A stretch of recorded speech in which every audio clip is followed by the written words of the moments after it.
Yo soy Delsa Solórzano, presidente de la Comisión Especial de Justicia y Paz. Y pues bueno, en conjunto con la Comisión de Política Interior hemos evidentemente venido haciendo un registro de lo que ha ocurrido recientemente en el país y hemos podido constatar que entre el 21 y el 27 de septiembre se han registrado 227 protestas en todo el país. El 86% de ellas tuvieron como motivo principal el reclamo por la falla de servicios, es decir, por falta de agua, por falta de luz, por falta de gasolina, por falta pues de servicios públicos en general. Las protestas que destacan con mayor represión, como bien lo señalaba el diputado Valera, en primer término debemos de referirnos al estado de Yaracuy, que tuvo 31 detenciones arbitrarias. 31 detenciones arbitrarias, de las cuales, como bien señalaba el diputado Valera, hoy todavía se declaró la medida privativa de libertad contra 5 yaracuyanos, que simplemente se atrevieron a levantar su voz contra la opresión o contra una falta de servicios públicos. Y queremos destacar de manera muy contundente que el artículo 68 de la Constitución establece con claridad que los venezolanos tenemos derecho a la manifestación, tenemos derecho a exigir el cumplimiento de nuestros derechos y pues obviamente en el ejercicio de los mismos nos ampara el texto constitucional para poder exigir pues que el Estado como tal, como entelequia, nos garantice nuestros derechos humanos. Y el agua es un derecho humano, la luz es un derecho humano, tener gasolina es un derecho humano. Lamentablemente hoy ninguno de esos derechos está siendo garantizado. Pero asimismo hemos visto atrocidades en el estado Sucre con, por ejemplo, pescadores heridos en manos de las fuerzas de seguridad del estado. En el estado Nueva Esparta, 25 detenciones arbitrarias. 3 detenidos por cacerolazos en San Sebastián de los Reyes, en el estado de Aragua. ¿Y es que acaso existe el porte ilícito de cacerola? Es que ¿desde cuándo eso es un delito? Pero hemos visto también cómo funcionarios de las fuerzas de seguridad del Estado portan ilegalmente armas de fuego en el marco de manifestaciones y no hay nada ni nadie que los detenga, porque claramente estamos frente a un régimen represor, un régimen opresor y un régimen que en efecto viola los derechos humanos a un extremo tal que la propia Organización de Naciones Unidas a través de la misión de verificación de hechos ha declarado con nombre y apellido los responsables de la comisión de crímenes de lesa humanidad. Estos hechos no hacen más que ratificar lo que ha dicho la ONU, lo que ha venido señalando el mundo democrático y que además durante varios días tuvo respaldo del régimen de Venezuela, de países que también cuentan tristemente con una dictadura. Estamos viendo en este instante cómo el estado Lara, particularmente Barquisimeto y Carora, se encuentran completamente militarizados, así como el estado Portuguesa, el estado Anzoátegui, en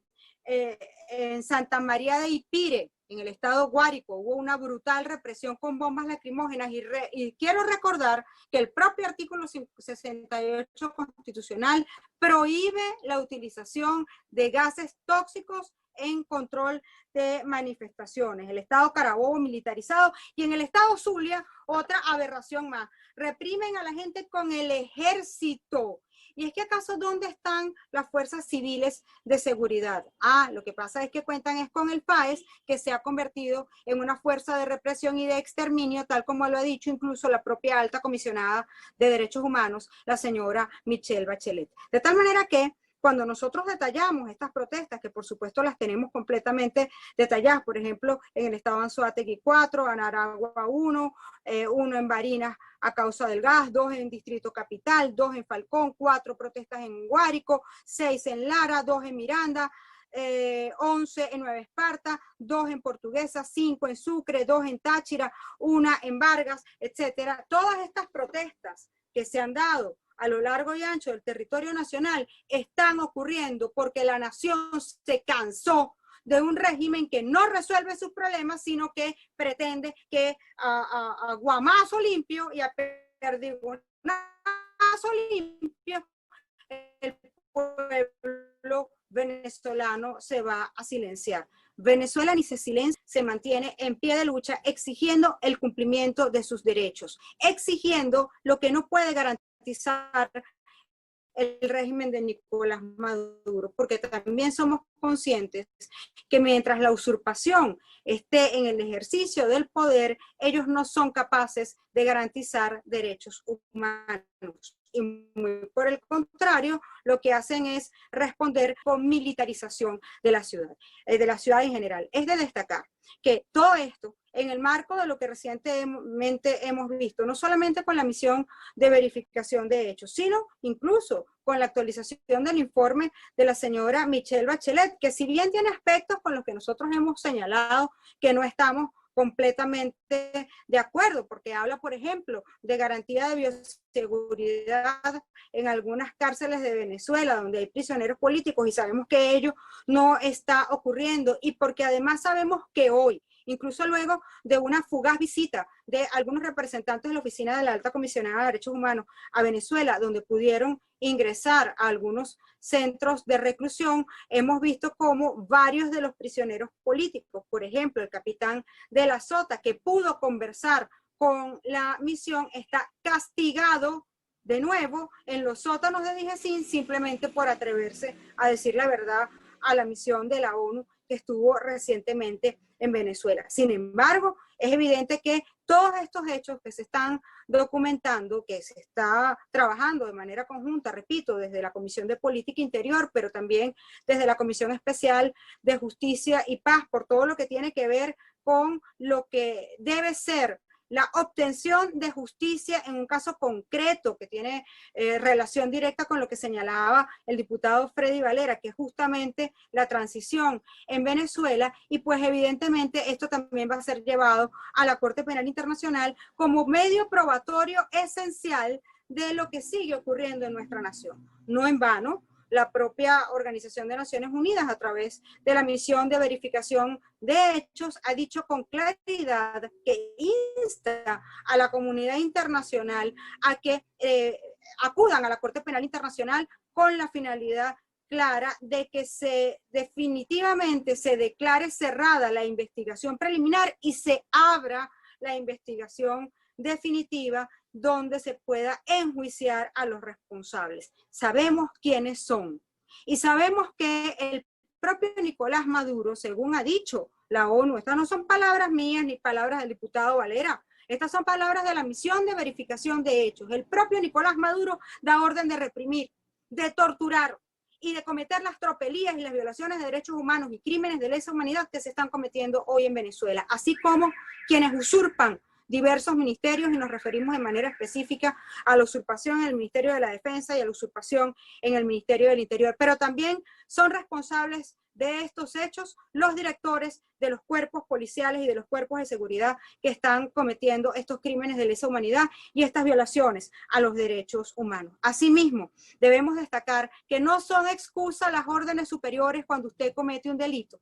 Esos funcionarios policiales y esos funcionarios de la Guardia Nacional o de la Fuerza Armada Nacional en general, que se están prestando para estos hechos de represión, son directamente responsables de los crímenes que están cometiendo. No pueden venir luego a decir, no, es que yo estoy cumpliendo órdenes superiores, porque las órdenes superiores no son legales cuando, o no se pueden invocar cuando se trata de la comisión de crímenes de lesa humanidad. De tal manera que para nosotros es muy importante la documentación, pero también es muy importante que el país sepa que estamos monitoreando a cada minuto lo que ocurre en nuestro país y que estamos además brindando la atención debida a las víctimas. Cualquier víctima que quiera acudir a la Asamblea Nacional, pues será bienvenida para atenderlos, para asistirlos y para brindarle todo el apoyo jurídico, tanto dentro como fuera del país, que sea necesario. Gracias, Freddy. Cuando nos referíamos a las 43 protestas, nos referimos nada más al día de hoy, es decir, hoy, 28 de septiembre, se han registrado 43 protestas en todo el territorio nacional, pero además hubo 25 detenciones arbitrarias en el estado de Nueva Esparta. Sí tenemos datos de varios heridos y destacamos pescadores heridos en el estado Sucre, y esto es gravísimo, Por supuesto, porque además evidentemente están arremetiendo contra un pueblo trabajador, contra un pueblo que tiene hambre, que tiene sed y que tiene carencia de servicios públicos y que hoy no se le están garantizando. La Comisión de Verificación de Hechos tiene un lapso determinado, se va a decidir en el Consejo si se extiende o no el plazo. Se ha pedido una extensión por un lapso de 2 años, nosotros creemos que sí se va a otorgar, pero más allá de la misión de verificación de hechos, en efecto, todas estas informaciones que nosotros estamos recabando van a ser enviadas a la brevedad a la oficina de la Alta Comisionada de Derechos Humanos, pero también a distintas relatorías, porque, por ejemplo, hay que hacer la comunicación, y la estamos preparando, a la Oficina de Detenciones Arbitrarias de la ONU. Por ejemplo, si te digo, los nombres en el estado de Yaracuy son los siguientes. En Nirgua, por ejemplo, fueron aprendidos César Luis Díaz, de 58 años, diabético e hipertenso; Héctor Hernández, de 53 años, Mario Montoya, de 52 años, Leonardo Solórzano, de 40, Antonio Fernández, de 18, Carlos Rodríguez, de 47 y discapacitado; Rafael Ángel Sanabria, de 18 años, también discapacitado; Rubén Cordero, de 18 años, Carlos Emilio Gómez Gil, de 21 años. Y en Brusual fueron aprendidos Gabriel Eduardo Pérez González, José Gregorio López, José Castillo Suárez, José Carlos Carrillo, Franel Fernando Parra Espinosa y Gary Calvete. Hemos registrado también, particularmente en el estado de Yaracuy, diversos allanamientos ilegales, e incluso pudimos constatar con las propias víctimas cómo las fuerzas de seguridad del estado penetraban de manera ilegal en comercios y en viviendas buscando gente para llevarse detenida. Y yo quiero destacar una cosa que es bien importante. De hecho, destaca que esta comisión de crímenes de lesa humanidad tienen como objetivo fundamental por parte de los funcionarios que las practican la corrupción, porque dice el informe de la misión de verificación de hechos que incluso a ellos les pagan por detenido. Es decir, que nosotros sería pavoroso pensar que estos hechos continúan ocurriendo justamente por estos motivos que además son absolutamente fútiles. Así que reitero que en efecto estamos remitiendo esta documentación a todas las instancias internacionales correspondientes, pero que además evidentemente estamos en todo el proceso de obtener las autorizaciones de las víctimas, porque los organismos internacionales son bastante precisos con el tema formal y hay que cumplirlo. Como lo señalaba el diputado Valera, ha actuado FAES, ha actuado la Guardia Nacional, ha actuado el Ejército, han actuado las policías regionales. Por ejemplo, en el caso del estado Carabobo, no solamente hay varios lugares del estado militarizados, sino que hay ciudades específicas donde nada más está actuando la policía del estado. En este momento en Tucupido, en el estado Guárico, está actuando la policía municipal de la localidad. Entonces están todos los cuerpos represivos del estado actuando de una manera bastante particular. Y bueno, y faltan los colectivos, ¿no?, que son un cuerpo paraestatal, pero amparados también por el Estado. Por cierto, en este momento no tenemos reporte de actuación de los colectivos. Sin embargo, con relación al tema del FAES, la señora Michelle Bachelet, en septiembre del año pasado, ¿sí?, en septiembre del año pasado, ordenó la disolución del FAES, porque consideraron en aquel momento que este era un cuerpo que se dedicaba básicamente a la comisión de desapariciones ejecuciones extrajudiciales. Lo que ocurrió después de eso es que le cambiaron el nombre y vimos algunos funcionarios por ahí con un nombre distinto del organismo en el chaleco. Eso le duró como un mes. Al mes volvieron a llamarse FAES. Esta es la revolución más nominal que yo he visto en toda mi vida. Le cambian el nombre a las cosas para que sigan actuando de la misma manera. Porque el problema del FAES no es solamente el FAES,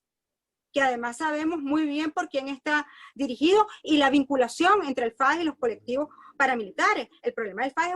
es que pertenece a una estructura del Estado que es absolutamente represiva y que está dedicada justamente a la represión. Por eso vemos como, por ejemplo, DIGESIN no debería actuar un hecho como este y actúa, o cómo hay presos ciudadanos civiles juzgados en tribunales militares, de tal manera que hay un andamiaje del Estado que tiene una estructura, repito, dedicada absolutamente a la represión, y por ello actúan todos los cuerpos de seguridad que dependen de los rojos rojitos. Así que desde las policías municipales, las regionales, hasta la propia Fuerza Armada Nacional, pasando pues por supuesto por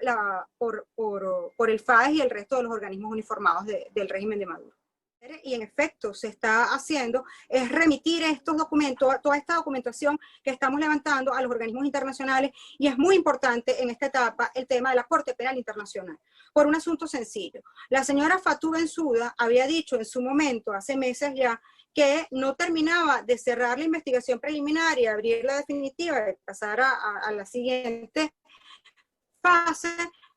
porque faltaba la demostración de que se trataba de una violación sistemática de los derechos humanos. Con todos estos hechos, sumado por supuesto al informe de la misión de verificación de hechos, quedó en absoluta evidencia el hecho de que en efecto se trata no solamente de una conducta sistemática, sino que es contra una población determinada, y es una población civil que se atreve a levantar su voz contra la opresión. De tal manera que ese audio es evidentemente una prueba más de la condición represiva del régimen. En estos estados a los que me refería, hoy, como te decía, hay 43 protestas a lo largo y ancho de todo el país, en los estados que antes narré, pero hay muchos estados que están protestando hoy que no protestaron ayer, y así sucesivamente, ¿no? Entonces, casi todo el país ha tenido hechos de protesta. En el estado Miranda hemos visto mucho. En este momento, por ejemplo, Guarenas Guatire también está